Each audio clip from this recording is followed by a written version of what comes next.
رسول الله صلى الله عليه وسلم وآله وأصحابه وأزواجه وإخوانه من الأنبياء والمرسلين، ثم إلى أرواح مشايخنا ولآبائنا وأمهاتنا ولمن له حق علينا،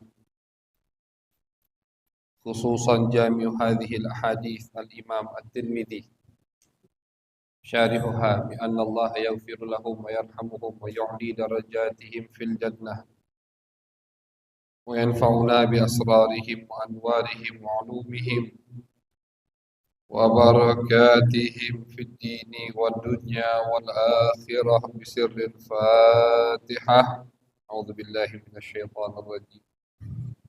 بسم الله الرحمن الرحيم. الحمد لله رب العالمين الرحمن الرحيم مالك يوم الدين، إياك نعبد وإياك نستعين، اهدنا الصراط المستقيم صراط الذين أنعمت عليهم غير المغضوب عليهم ولا الضالين آمين.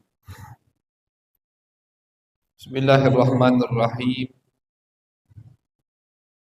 الحمد لله رب العالمين، والصلاة والسلام على سيدنا رسول الله محمد بن عبد الله خاتم النبيين وعلى آله وأصحابه وأزواجه وإخوانه من الأنبياء والمرسلين، أما بعد، وبالسند المتصل إلى الإمام الترمذي رحمه الله تعالى ونفعنا به وبعلومه وبعلوم مشايخنا وبعلوم سائر الصالحين في الدارين آمين، إلى أن قال في كتابه الشمائل المحمدية: باب ما جاء في خلق رسول الله صلى الله عليه وسلم.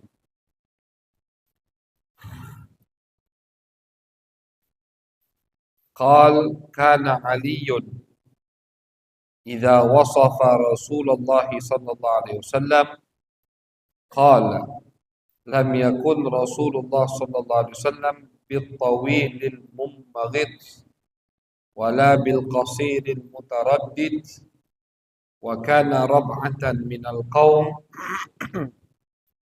ولم يكن بالجعد القطن ولا بالسبط، كان جعدا رجلا، ولم يكن بالمطهم ولا بالمكلثم، وكان في وجهه تدوير أبيض مشرب أدعج العينين أهدب الأشفار جليل المشاش والكتد أجرد ذو مسربة شثن الكفين والقدمين إذا مشى تقلع كأنما ينحط بالصبب، وإذا التفت معا بين كتفيه خاتم النبوة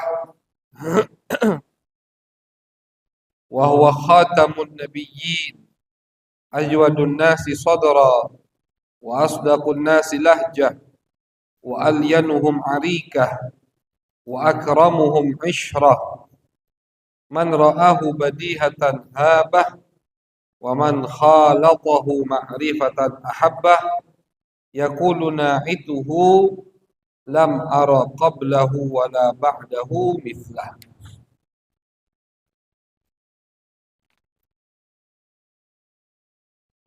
Alhamdulillah,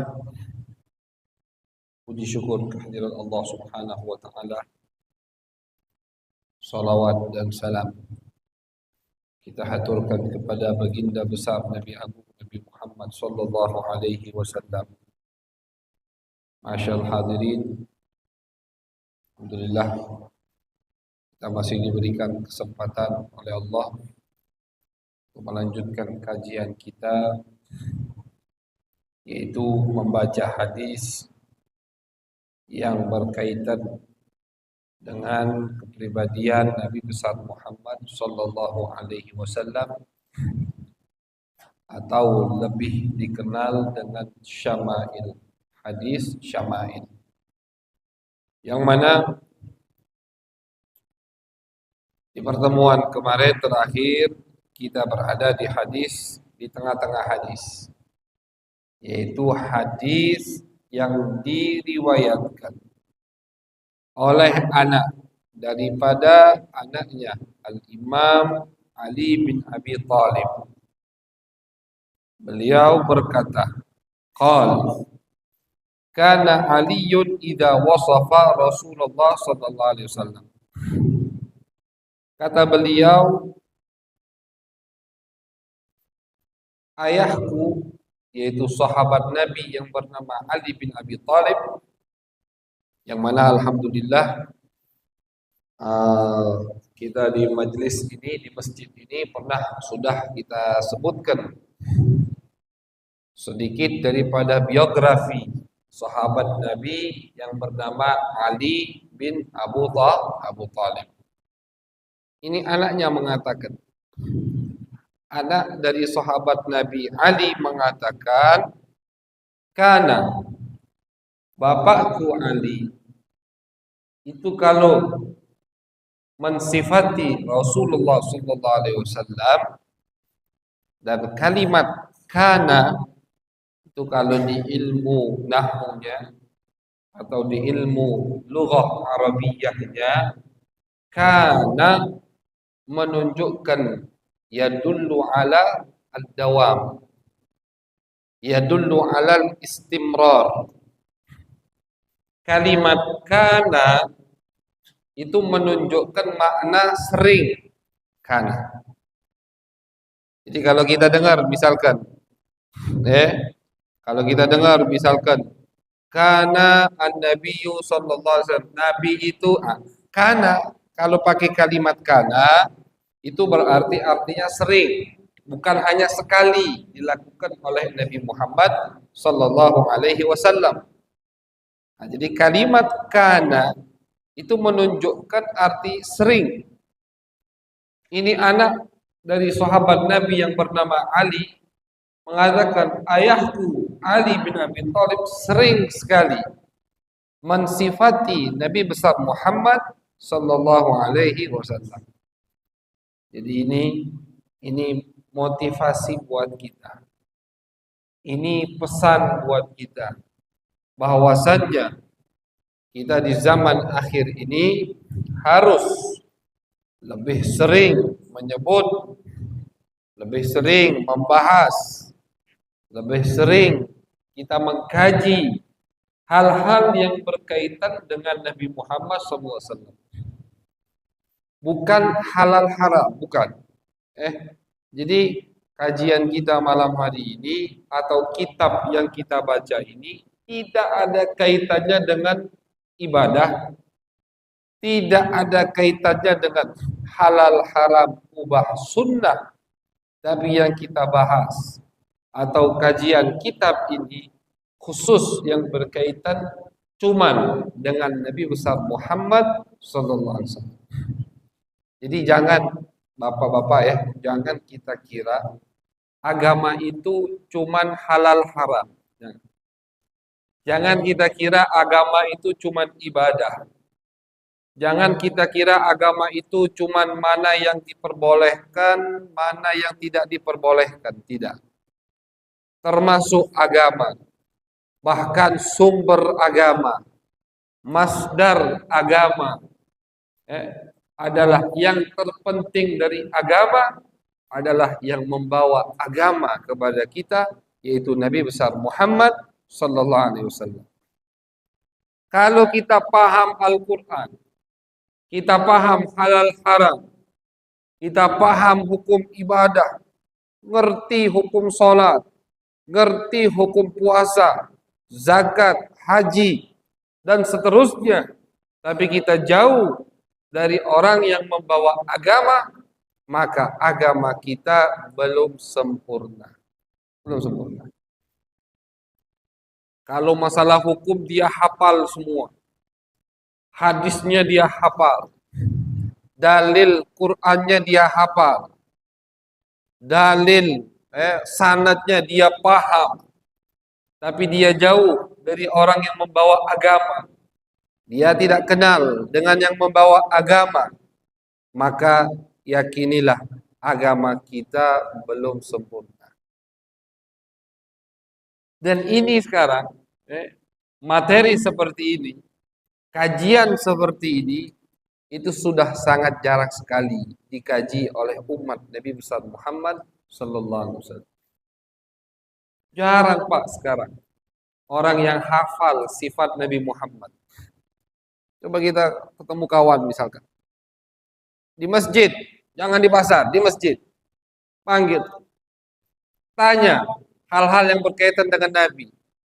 Siapkan 5 pertanyaan, paling cuma bisa jawab 1. Siapa Nabi Muhammad? Muhammad bin Abdullah. Sudah, itu yang dia tahu. Orang yang di masjid, orang yang ibadah, tapi tidak kenal dengan nabinya, tidak kenal dengan yang membawa kabar gembira untuk dirinya, bagaimana bisa sempurna agamanya? Oke, jangan heran kalau lihat ada orang yang berkedok agama, ngakunya orang alim, tapi sesat jauh dari syariat Allah Subhanahu wa taala. Ngakunya paham agama, tapi melenceng dari agama, keluar dari agama, walaupun dia hafal Al-Quran, walaupun dia hafal hadis Nabi besar Muhammad, tapi dia tidak paham, dia tidak mengkaji, dia tidak mengenal sosok Nabi besar Muhammad, tidak tahu sifat Nabi Muhammad, tidak tahu bagaimana Nabi Muhammad ketika melihat orang yang bermaksiat, tidak tahu bagaimana ketika Nabi Muhammad berhadapan dengan orang kafir, berhadapan dengan Yahudi, berhadapan dengan munafik, berhadapan dengan sahabatnya yang pemabuk, berhadapan dengan sahabat yang pernah berbuat zina. Dia tidak tahu, maka agamanya belum sempurna. Makanya materi ini atau kajian kitab ini, yaitu pembahasan hadis yang berkaitan dengan kepribadian Nabi Muhammad sallallahu alaihi wasallam, ini salah satu pokok fondasi agama kita, sehingga insya Allah kita ketika paham agama, betul-betul orang yang paham agama, karena kita mengenal Nabi besar Muhammad sallallahu alaihi wasallam. Ketika kita tahu dalil di Al-Quran, kita tahu dalil di hadis Nabi Muhammad, dilengkapi dengan praktek Nabi Muhammad, di situ barulah kesempurnaan insya Allah akan ada pada diri kita. Tapi kalau sebaliknya, jauh kita dari kata sempurna. Dari mana kita ambil itu? Dari mana kita bisa mengatakan bahwasannya kajian ini adalah kajian yang penting di dalam agama? Lihat sahabat-sahabat Nabi Muhammad. Kita tidak mengada-ngada, tidak. Kita tidak ngomong sembarangan. Coba lihat sahabat Nabi. Ini anak dari Imam Ali bin Abi Thalib mengatakan, "Kana Ali, bapakku itu, ayahku Ali sering mensifati kepada kami, menceritakan bagaimana sifat Nabi Muhammad, bagaimana akhlak Nabi Muhammad, bagaimana Nabi Muhammad ketika duduk bersama sahabat, bagaimana ketika Nabi Muhammad di pasar, bagaimana ketika Nabi Muhammad menerima tamu." Itu sering kami diceritakan. Bahkan nanti kita akan bahas seorang sahabat, ada yang sahabat bernama Abu Tufail Amir bin Wathilah. Beliau ini sahabat terakhir yang meninggal di dunia. Setelah beliau meninggal tidak ada lagi sahabat Nabi. Itu di zaman beliau selalu mengatakan kepada murid-muridnya, "Aku ini sahabat Nabi. Aku ini sahabat Nabi. Aku pernah melihat Nabi. Di dunia ini tidak ada lagi orang yang pernah melihat Nabi kecuali aku." Selalu beliau sampaikan. Untuk apa beliau menyampaikan hal tersebut? Bukan beliau sombong. Bukan beliau pengen dipuji. Untuk apa? Untuk menarik murid-muridnya agar mereka ingin tahu. Mereka bertanya tentang Nabi besar Muhammad sallallahu alaihi wasallam. Maka muridnya bertanya, "Wahai guru, karena kau sahabat Nabi, sifatkan kepada kami Nabi Muhammad." diceritakan tentang Nabi Muhammad. Abdullah bin Abbas, itu juga akan kita baca hadisnya di bab ini. Pernah meriwayatkan dalam satu hadis kepada murid-muridnya tentang Nabi Muhammad. Pendek hadisnya. Apa yang beliau riwayatkan? Kata beliau mengatakan kepada murid-muridnya, wahai murid-muridku, ketahuilah bahwasanya Nabi Muhammad itu di antara giginya itu ada yang renggang. Gigi Nabi itu tidak rapat semuanya. Dari gigi taring ini sama ke gigi tengah itu terpisah sedikit. Abdullah bin Abbas, ahli tafsir yang didoakan sama Nabi Muhammad, Allahumma alimhu ta'wil wa faqihu fid din. Ya Allah, ajarilah dia ta'wil Al-Quran, pahamilah dia agama ya Allah. Itu pernah suatu hari meriwayatkan kepada murid-muridnya tentang apa? Tentang renggang yang ada di gigi Nabi Muhammad. Kata beliau, Nabi Muhammad itu giginya renggang. Antara mana renggang? Gigi taringnya sama gigi tengah. Ada jarak sedikit. Sudah. Selesai. Beliau tutup periwayatan hadisnya. Tidak ada hukum di situ. Tidak ada hal yang berkaitan dengan ibadah di situ. Tidak ada halal haram di situ. Tapi di situ ada rasa cinta kepada Nabi Muhammad SAW. Di situ ada pesan buat kita bahwasanya jangan sekali-kali kalian menganggap remeh yang berkaitan dengan Nabi Muhammad SAW. Gigi, renggang yang ada di gigi pun mereka sampaikan kepada murid mereka karena menurut mereka ini bukan sembarangan ilmu, tapi ini adalah ilmu yang berkaitan dengan Nabi Muhammad sallallahu alaihi wasallam. Jadi ini motivasi buat kita. Jangan sampai kita bosan ketika membaca sifat Nabi. Jangan sampai kita jenuh ketika mendengar hadis yang berkaitan dengan sifat-sifat Nabi Muhammad, karena kalau memang kita cinta sama Nabi, kita tidak akan bosan ketika mendengar sifat Nabi Muhammad sallallahu alaihi wasallam. Bahkan setiap kali kita mendengar, kita makin rindu, makin terbayangkan, makin melekat, makin bisa kita mengkhayalkan sosok Nabi Muhammad, sehingga insya Allah kita diberikan oleh Allah karunia untuk melihat beliau di dunia sebelum di akhirat. Amin ya rabbal. Jadi niatkan begitu. Niatkan ketika kita hadir majlis taklim ini, yaitu pembacaan hadis syama'il, hadis yang berkaitan dengan kepribadian Nabi. Niatkan, ya Allah, kami niatkan bahwasanya kami duduk di masjid ini mendengar hadis yang berkaitan dengan sifat-sifat Nabi-Mu, agar Engkau ya Allah memberikan kami kesempatan di dunia sebelum di akhirat untuk bisa bertemu dengan Nabi-Mu, kekasih-Mu Muhammad sallallahu alaihi wasallam. Kita niatkan bareng-bareng. Mudah-mudahan diijabah oleh Allah fi khairin wa lutfin wa afiyah. Amin ya rabbal alamin. Jika kata anak beliau, anak Al-Imam Ali mengatakan yang bernama Muhammad.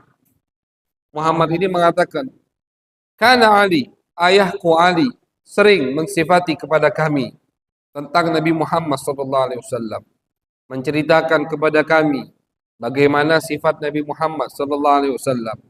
Qal, kita ulang karena di pertemuan kemarin kita stop di tengah hadis, kita ulang dari awal hadis. Qal, lam yakun Rasulullah SAW bitawilil mummaghid. Kata beliau, Nabi itu tidak terlalu tinggi, wala bil qasiril mutaraddid, dan Nabi juga tidak pendek. Wa kana rab'atan minal qaum, yang hadis yang sudah sering kita lewat atau sering kita baca, kita akan hanya sekedar baca. Tapi sekali lagi kita sampaikan, yang namanya kitab hadis itu berarti banyak hadis-hadis yang suka diulang. Al-Imam Tirmizi itu mengulang. Kita udah dengar di hadis-hadis sebelum ini bahwasanya Nabi tidak terlalu tinggi, tidak terlalu pendek. Tapi dari sahabat lain, Yang sekarang dari sahabat lain. Menunjukkan juga untuk kita bahwasannya bukan satu sahabat yang perhatian dengan sifat Nabi Muhammad sallallahu alaihi wasallam. Tapi semua sahabat itu perhatian dengan sifat Nabi dan mereka meriwayatkan kepada kita sifat-sifat Nabi besar Muhammad sallallahu alaihi wasallam. Lam yakun Rasulullah bitawilil mummaghid, Nabi tidak terlalu tinggi, wala bil qasiril mutaraddid, Nabi tidak pendek. Wa kana rab'atan minal qaum, Nabi itu sedang, postur tubuhnya sedang. Walam yakun bil ja'dil qatid, Nabi mempunyai rambut tidak terlalu keriting sehingga bisa dikatakan keribu. Wala bis sabti, Nabi juga tidak memiliki rambut yang lurus. Artinya rambut Nabi sedang, ikal. Kana ja'dan rajilan, rambut Nabi itu ikal. Walam yakun bil mutahham, Nabi diriwayatkan di sini mutahham, Nabi tidak terlalu gemuk. Nabi itu tidak terlalu gemuk. Artinya beliau tidak sampai badannya yang melewati batas. Tapi di riwayat lain disebutkan badan beliau itu berisi. Jadi jangan kita bayangkan, oh Nabi kurus, atau maaf bahasa yang agak ini krempeng. Tidak seperti itu Nabi Muhammad SAW. Juga Nabi tidak gemuk, gembrot misalkan, tidak. Bagaimana badan Nabi? Badan Nabi kana badinan mutamasikan, di riwayat lain disebutkan bahwasanya badan beliau itu berisi tapi keker, mantap. Sekiranya badan beliau tidak dikatakan kurus, juga tidak dikatakan gemuk. Itu badan Nabi Muhammad SAW. Wala bil mukalsam, beliau memiliki muka yang tidak bulat, juga tidak lonjong. Jadi muka Nabi tidak bulat, kadang ada kan, tapi kita tidak boleh. Kita melihat orang yang mukanya bulat, kita hina lah. Wala, itu ciptaan Allah Subhanahu wa ta'ala, tidak boleh dihina. Cuma Nabi tidak bulat mukanya, juga tidak lonjong. Ada orang kan yang mukanya lonjong, panjang mukanya. Tidak begitu Nabi. Bagaimana muka beliau? Muka beliau sedang. Ada bulatnya, ada lonjongnya. Nah, kita bayangkan coba sejenak. Ada bulatnya, ada lonjongnya. Itu muka Nabi Muhammad SAW. Rambut beliau tidak terlalu keriting sehingga keribu, juga tidak lurus rata gitu, jatuh, tidak. Ikal rambut Nabi Muhammad SAW. Wa kana fi wajhihi tadwir. Nah, jadi muka beliau itu ada bulatnya, tapi tidak terlalu bulat. Ada bulatnya, juga ada lonjongnya. Abyadu musyrabun, kulit Nabi, kata Imam Ali bin Abi Thalib, kulit Nabi itu putih, tapi dicampuri dengan kemerah-merahan. Tidak putih pucat, tidak putih kuning, tapi putihnya dicampuri dengan kemerah-merahan. Itu warna kulit Nabi besar Muhammad sallallahu alaihi wasallam. Ad'ajul ainain, beliau memiliki mata yang mana bola matanya itu warna hitamnya sangat pekat sekali. Bulat mata Nabi, bola mata Nabi yang warna hitamnya itu hitamnya pekat sekali, hitamnya. Dan itu yang paling indah karena ada pada Nabi besar Muhammad sallallahu alaihi wasallam. Ahdabul ashfar, beliau memiliki bulu mata yang sangat lentik. Bulu mata lentik, bulu mata Nabi. Jadi muka yang tidak bulat, tidak lonjong, mukanya sedang. Kemudian memiliki mata yang sangat hitam bola matanya, dan alis dan bulu mata yang sangat lentik. Itu bulu mata Nabi besar Muhammad sallallahu alaihi wasallam. Jalilul musyashi wal katad. Jalilul musyashi wal katad. Beliau memiliki persendian di setiap tulang beliau itu besar-besar. Al-musyash, jalil, jalil itu artinya besar. Al-musyash, musyash itu artinya persendian. Baik di jari, di tangan, siku, terus-terusnya. Itu setiap ujung persendian dari tulang Nabi besar Muhammad SAW besar-besar. Wal katad, al katad itu tulang yang berada di belakang kita. Ini apa bahasanya? Jadi pertemuan tulang belakang di bawah leher itu namanya katad. Dan itu juga termasuk tulang Nabi yang besar.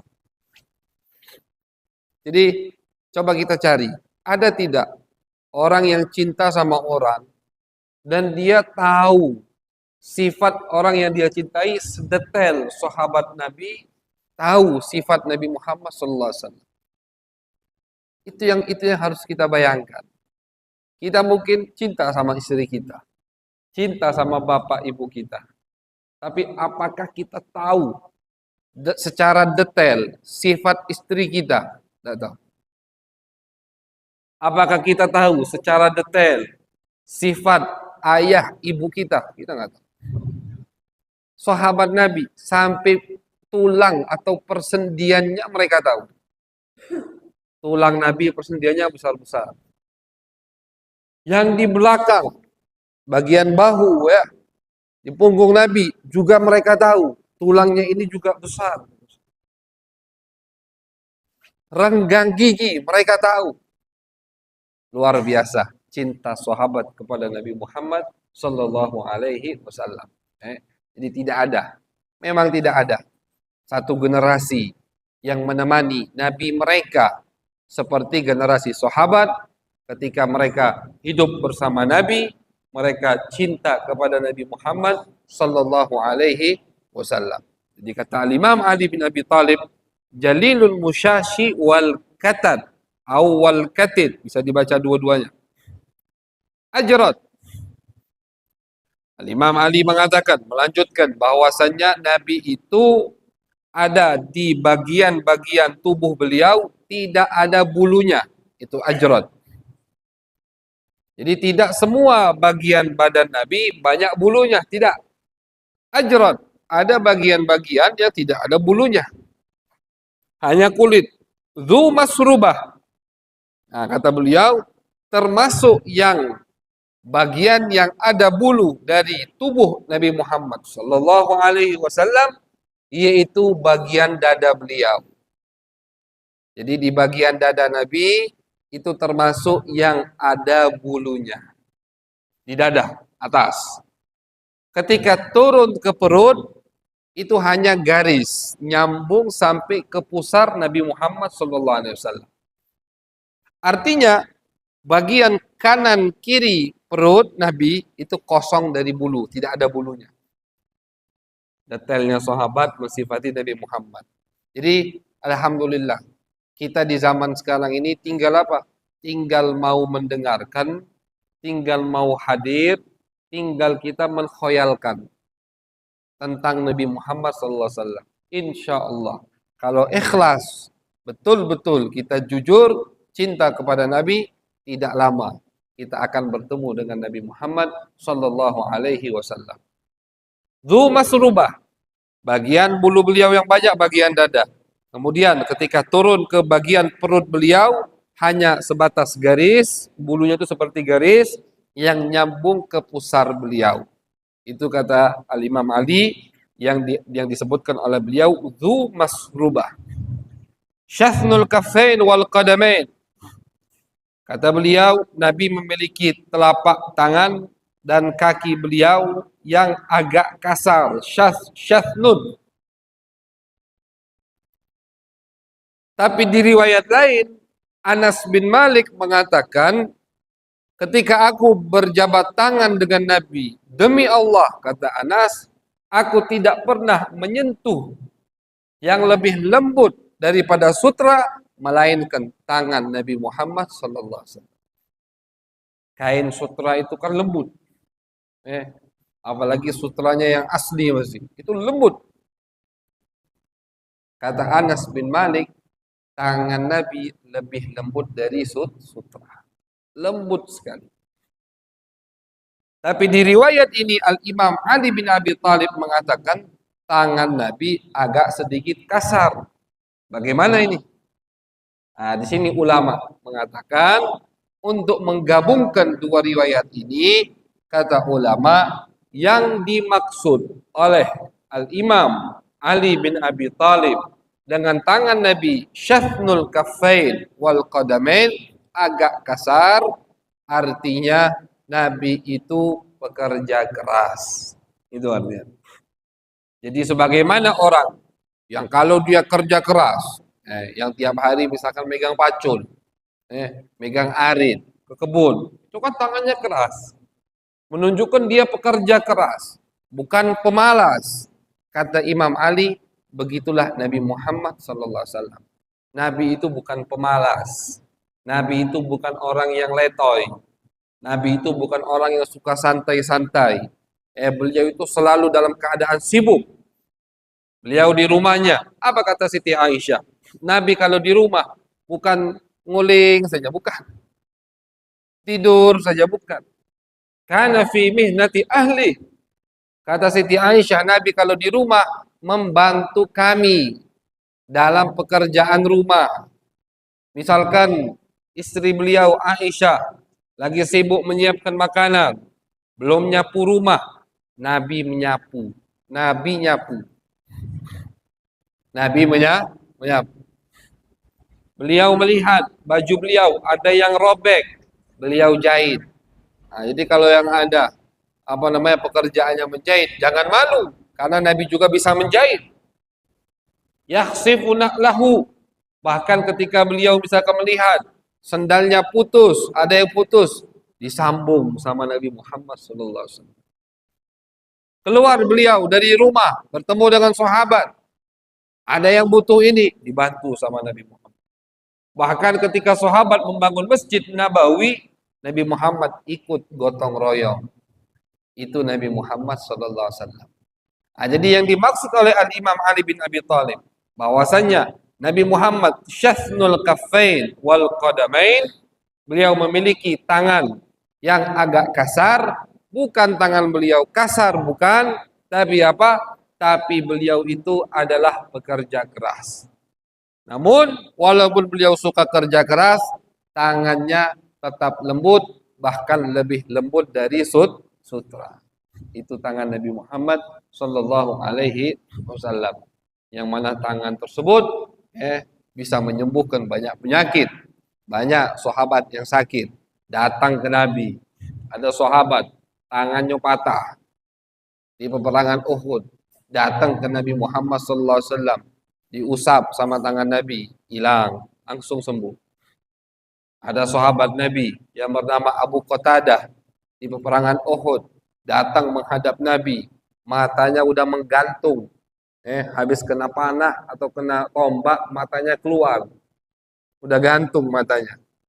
Dibawa matanya ke Nabi, diusap oleh Nabi Muhammad SAW, sembuh. Al-Imam Ali bin Abi Thalib, perawi hadis ini, suatu hari lagi sakit mata, dipanggil sama Nabi, diusap matanya sama Nabi, sembuh. Sembuh. Bahkan mereka mengatakan yang matanya pernah diusap sama Nabi, itu mata tidak pernah sakit lagi. Umpama yang mata kiri, yang tidak diusap sama Nabi, gatel, bengkak, yang kanan tidak. Jadi kalau sakit mata, yang kiri saja. Yang mata pernah diusap sama Nabi sampai mereka meninggal tidak pernah sakit lagi. Kenapa? Diusap sama tangan Nabi besar Muhammad sallallahu alaihi wasallam. Tangan yang begitu berkah. Bahkan ulama sepakat mengatakan air yang paling mulia, yang paling afdal yang ada di alam semesta ini adalah air yang keluar dari tangan Nabi besar Muhammad sallallahu alaihi wasallam. Beliau itu pernah mengeluarkan mukjizat, mengeluarkan air dari tangan beliau. Di satu peperangan pernah sahabat kehabisan air. Air itu jangan kita bayangkan seperti kita. Kita sekarang ini baru kemarau sedikit sudah bingung. Sumur kering bingung. Kalau dulu sahabat itu lebih bingung lagi. Sedikit mereka itu akhirnya. Mereka tinggal di padang pasir. Maka yang banyak di dalam hukum-hukum Islam, Nabi mengajarkan, kata Siti Aisyah, pernah suatu hari Nabi keluar ke masjid menggunakan kain yang di situ, maaf, ada bekas spermanya, bekas mani.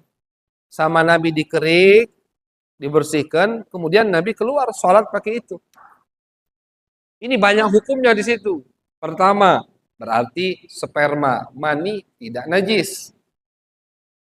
Kedua, kalau kita mikir, oh kenapa nggak dicuci, tidak dibasuh, nggak disiram. Jangan kita bayangkan seperti kita sekarang. Orang dulu itu pakainya paling banyak 2, 3, 4, paling banyak. Dan air susah mereka. Makanya Nabi mengajarkan rahmatan sebagai bentuk rahmat kepada umatnya. Beliau praktekkan. Ketika ada pakaian beliau yang terkena sperma beliau kering, tanpa dicuci dengan air, kemudian beliau pergi ke masjid dan sholat menggunakan pakaian tersebut. Menunjukkan bahwasanya sperma itu suci, tidak najis, dan itu sebagai tanda bentuk rahmat kasih sayang Nabi untuk umatnya yang kapanpun akan terjadi kalau lagi kekurangan air atau tidak punya pakaian yang banyak. Begitu. Itu rahmat Nabi besar Muhammad sallallahu alaihi wasallam. Syafnul kaffain wal qadamain. Idza masya taqalla'a ka'anna ma yanhattu min sabab. Diriwayatkan kata Imam Ali, jadi tangan Nabi tadi kasar, kata Imam Ali, tapi bukan artinya kasar. Beliau ingin menyampaikan pesan bahwasanya beliau, tangan Nabi Muhammad itu adalah orang yang menunjukkan pekerja keras. Tangan yang mulia ini pernah mengeluarkan air. Di satu peperangan, sahabat kehabisan air. Akhirnya kata Nabi Muhammad, coba kumpulkan air yang tersisa. Tidak ada. 1000 sahabat tidak memiliki air yang tersisa. Kata Nabi, coba cari di kabilah-kabilah, kemah-kemah terdekat, ada tidak yang memiliki air? Dicari sama sahabat. Ada ternyata, ada ibu-ibu yang punya kemah, ada air. Kata sahabat, wahai fulanah, wahai ibu, kami pinjam air 1 ember, pinjam, akan dikembalikan. Dibawalah air 1 ember menghadap Nabi Muhammad. Akhirnya sama beliau masukkan tangan mulia beliau ke ember tersebut. Ember atau bak kecil gitu. Masuk. Beliau perintahkan sahabat baris untuk ambil air dari ember. Ini 1000 lebih sahabat. Air yang sedikit. Beliau perintahkan yang hadir semua suruh bawa apa? Gentong-gentongnya. Suruh bawa tempat wadah airnya, suruh bawa botolnya semua. Untuk apa? Untuk ngisi bekal air. Beliau masukkan tangan beliau. Perawi hadis, kalau tidak salah, Abdullah bin Mas'ud, beliau mengatakan, aku melihat dari tangan Nabi keluar air. Kalau kita menghidupkan selang atau keran di dalam air, itu kan kelihatan air keluar dari selang. Begitulah kata Abdullah bin Mas'ud. Aku melihat dari jari Nabi keluar air dengan deras gitu. Dari sini. Antara jari-jari Nabi Muhammad SAW. Air yang segitu dikitnya bisa mencukupi 1000 lebih sahabat Nabi. Mereka minum, mereka wudhu, bahkan mereka mengisi botol bekal mereka untuk sampai ke kota Madinah. Selesai, udah kata Nabi, udah ya Rasulullah. Diangkat tangan beliau, air yang di ember tidak berkurang sama sekali. Kata Nabi, kembalikan ke pemiliknya. Cukup kita minjam saja. Ulama Ahlus Sunnah wal Jamaah sepakat bahwasanya air yang paling mulia, yang paling afdal adalah air tersebut. Air yang keluar dari tangan Nabi besar Muhammad sallallahu alaihi wasallam. Bahkan melebihi air Zam-Zam, melebihi air Kautsar. Kautsar itu telaga Nabi yang nanti ada di hari kiamat.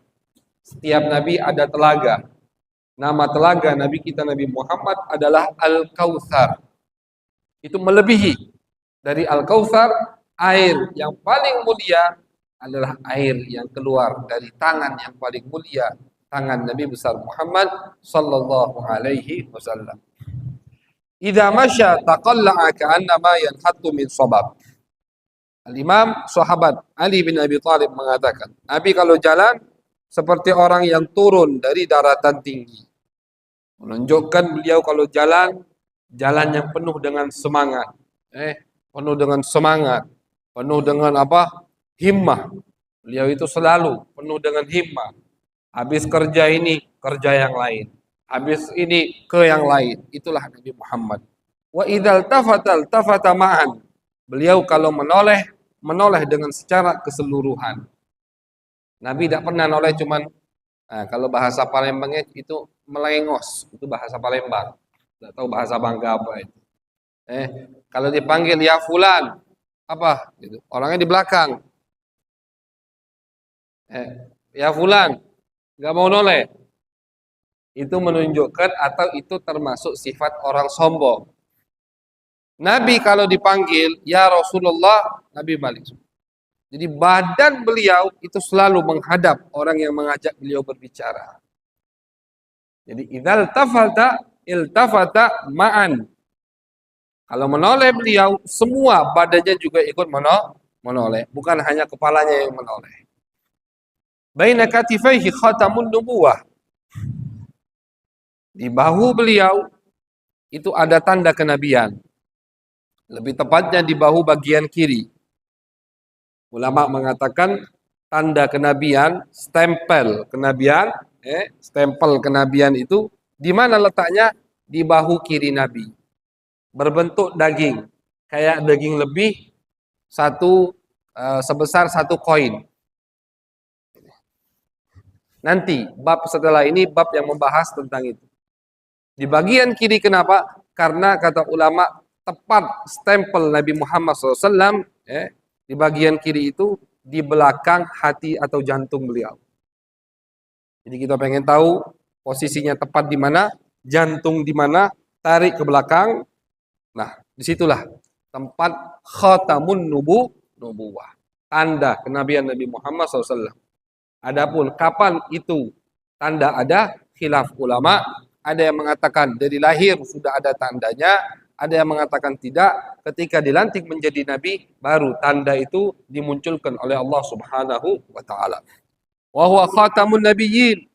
Beliau adalah nabi terakhir yang diutus oleh Allah. Tidak ada nabi setelah Nabi Muhammad. Kalau ada yang mengaku nabi setelah Nabi Muhammad, sesat, jelas keluar dari agama. Jangan diikuti. Tapi zaman sekarang ini yang ngaku Tuhan aja ada pengikutnya, kan begitu? Ada loh, misalnya ada orang ngaku Tuhan, ada pengikutnya.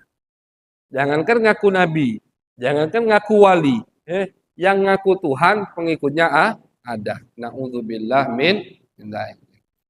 Ajwadun nas sadra wa asdaqun nas lahjah. Beliau kata Imam Ali bin Abi Thalib, ajwadun nas sadra. Beliau memiliki dada yang paling lapang. Jadi bukan hanya dada beliau yang lebar, tapi memang betul dada beliau itu lapang. Paling lembut, paling sayang, paling pengertian. Bahkan sahabat mengatakan, Nabi akan lebih mengerti, Nabi akan lebih memahami, Nabi akan lebih memaklumi ketika datang orang yang tidak tahu tentang hormat kepada Nabi dan dia kurang ajar sama Nabi, itu Nabi lebih memaklumi. Ada Badui datang ke Nabi, Muslim, Badui ini Muslim, datang ke Nabi, Nabi lagi apa? Nabi lagi naik kuda atau naik onta, habis peperangan ini, datang, dia apa? Dia tarik serban Nabi Muhammad SAW, minta rampasan perang. Ya Muhammad, wahai Muhammad, berikan aku rampasan perang. Harta, yaitu harta itu milik Allah, bukan milikmu, bukan milik bapakmu. Ini minta, tapi kasar. Bayangkan, Nabi Muhammad lagi di atas kendaraannya, didekati sama Badui ini. bukan dijauhin, bukan dipanggil, ditarik serbannya. Sampai sahabat mengatakan, aku melihat bekas merah di leher Nabi. Tidak tahu adab, tidak tahu etika, tidak tahu tata krama. Karena dia Badui, orang yang tinggal di pelosok, di ujung kota Madinah, tinggal di tengah gurun pasir, tidak tahu bagaimana cara etika ketika meminta. Apa kata Nabi? Nabi hanya terjawab senyum. Ya Bilal, wahai fulan, dipanggil sahabat, berikan dia harta, berikan dia rampasan perang, tanpa dibalas apapun oleh Nabi Muhammad SAW. Jadi kata sahabat, Nabi itu kalau ketemu sama orang yang kurang ajar dan orang tadi tidak tahu memang bagaimana cara memuliakan Nabi Muhammad, itu Nabi Muhammad orang yang paling memaklumi. Bahkan di dalam kitab Taurat, dalam kitab Injil disebutkan termasuk sifat Nabi, beliau itu orangnya paling memaklumi ketika datang orang yang tidak tahu kadar keagungan Nabi Muhammad SAW. Ada satu Yahudi datang. Yahudi ini pernah ngutangi Nabi Muhammad SAW. Jadi Nabi Muhammad itu pernah beberapa kali ada transaksi muamalah dengan Yahudi. Suatu hari Nabi ngutang dengan Yahudi. Belum jatuh temponya, Yahudi ini udah datang. Misalkan Nabi katakan, akhir bulan aku bayar. Ini belum akhir bulan, baru pertengahan bulan. Yahudinya datang. Datang, Nabi lagi di masjid, lagi bersama sahabat. Datang. Masuk langsung ke depan Nabi. Mengatakan, langsung dikata-katain Nabi Muhammad. Wahai Muhammad, kamu ini tidak tepat janji. Telat kalau bayar utang. Habis Nabi Muhammad. Nabi diam. Sayyidina Umar di samping Nabi udah gerem. Sayyidina Umar langsung megang pedang. Kata Sayyidina Umar, ya Rasulullah, boleh aku penggal kepalanya? Kata Sayyidina Umar, jangan ya Umar. Jangan wahai Umar. Tidak perlu sampai kau penggal kepalanya. Cukup ajari bagaimana cara menagih hutang yang baik, dan aku memang harus lebih baik lagi dalam berhutang dan membayar hutang. Ini Yahudi ketika mendengar jawaban Nabi Muhammad langsung seketika mengucapkan dua kalimat syahadat, asyhadu alla ilaha illallah wa asyhadu anna Muhammadar. Ditanya sama Nabi, kalau pengen masuk Islam, kenapa kau lakukan hal yang kayak tadi? Apa kata Yahudi tadi?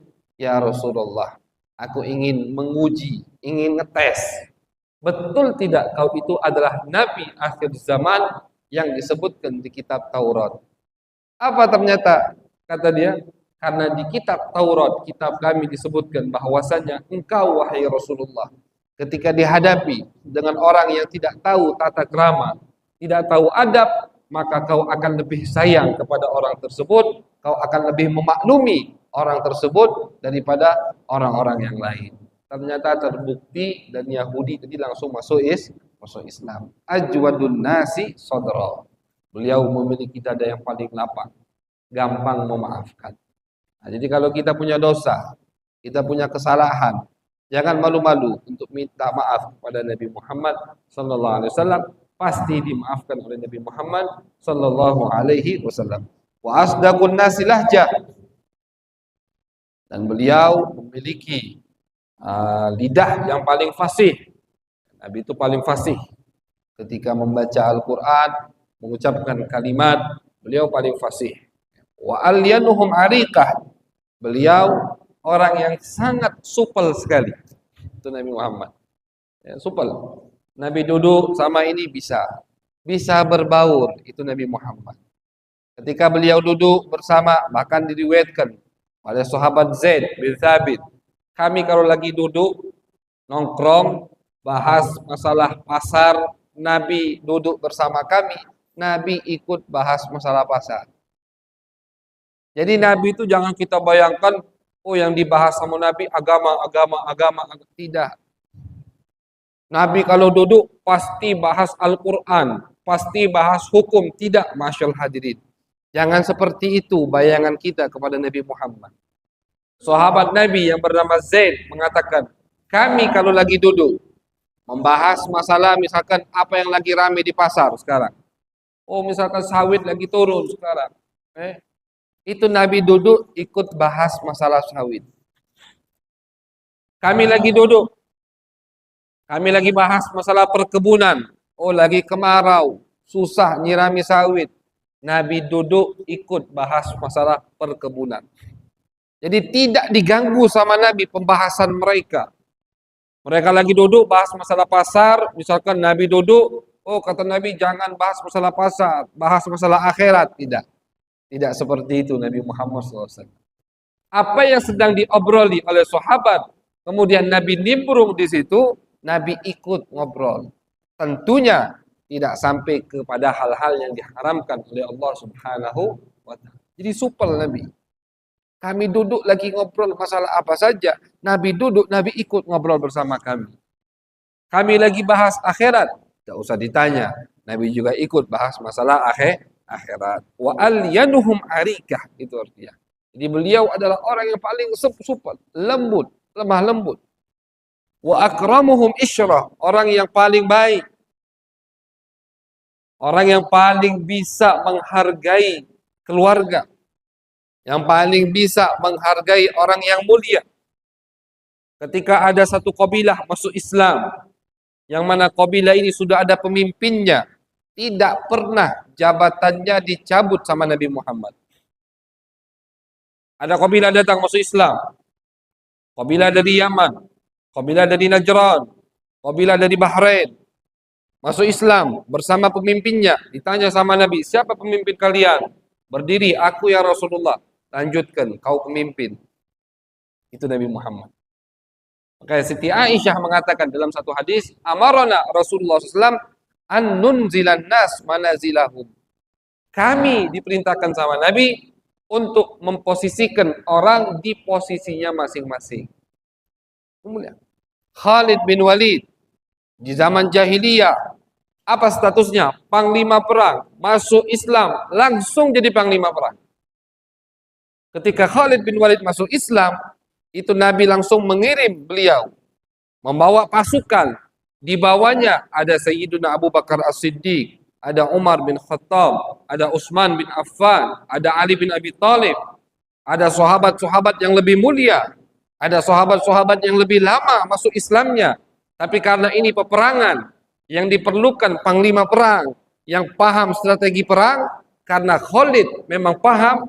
Dan di zaman jahiliyah statusnya, jabatannya panglima perang, ketika masuk Islam sama Nabi tidak digeser, tetap panglima apa?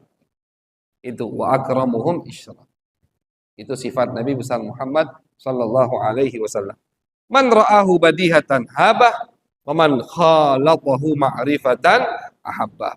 Al-Imam Ali bin Abi Thalib menutup hadis beliau dengan beliau mengatakan, barang siapa yang melihat Nabi Muhammad sepintas atau pertama kali belum ngobrol, habahu, akan merasa wibawa yang sangat besar dari Nabi Muhammad.